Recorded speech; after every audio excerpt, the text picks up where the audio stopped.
have said that addiction takes place with regards to an experience. And I now want to talk about what the characteristics of that experience is like. How can we tell that something is addictive? How can we observe it? What does smoking, gambling, sex, shopping, alcohol, drug use by some people all have in common? These things all are described by a powerful, overwhelming experience that focuses a person's attention completely on the activity at hand. Even while you're smoking and doing other things, that sensation suffuses your consciousness. Of course, we're aware that powerful narcotics have that effect.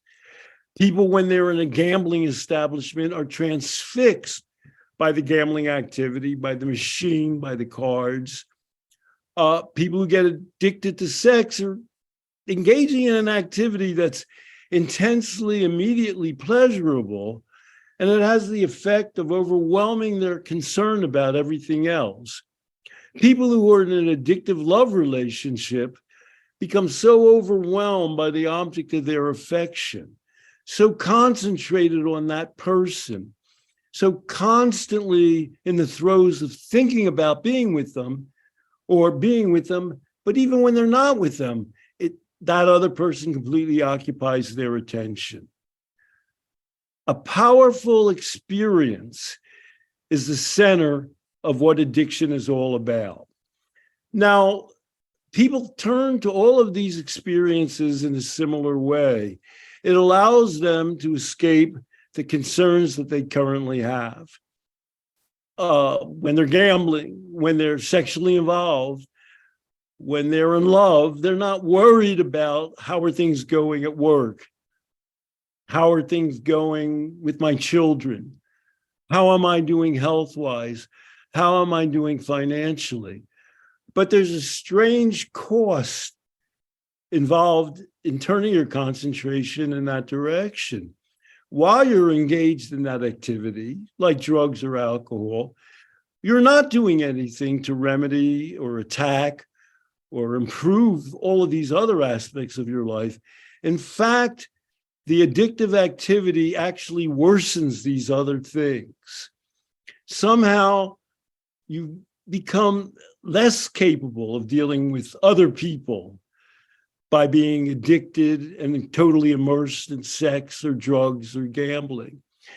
In the meantime, then, those forces that are causing you, that are driving you to the addiction in the first place, become worse.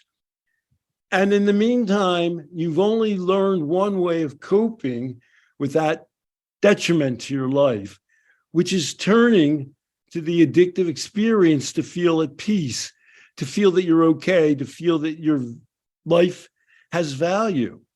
And so the bite to an addictive experience is how temporary and artificial it is, how it not only fails to last, it actually makes that need for the addictive experience worse. And in this way, it's an everlasting, self-deepening kind of a loop that makes it impossible for you to turn away from it. Except it's not impossible. There are ways to break out of that loop. And in fact, people break out of that loop all the time. And we're going to talk about how to do that. We're going to start with individual cases, starting with my Uncle Ozzy.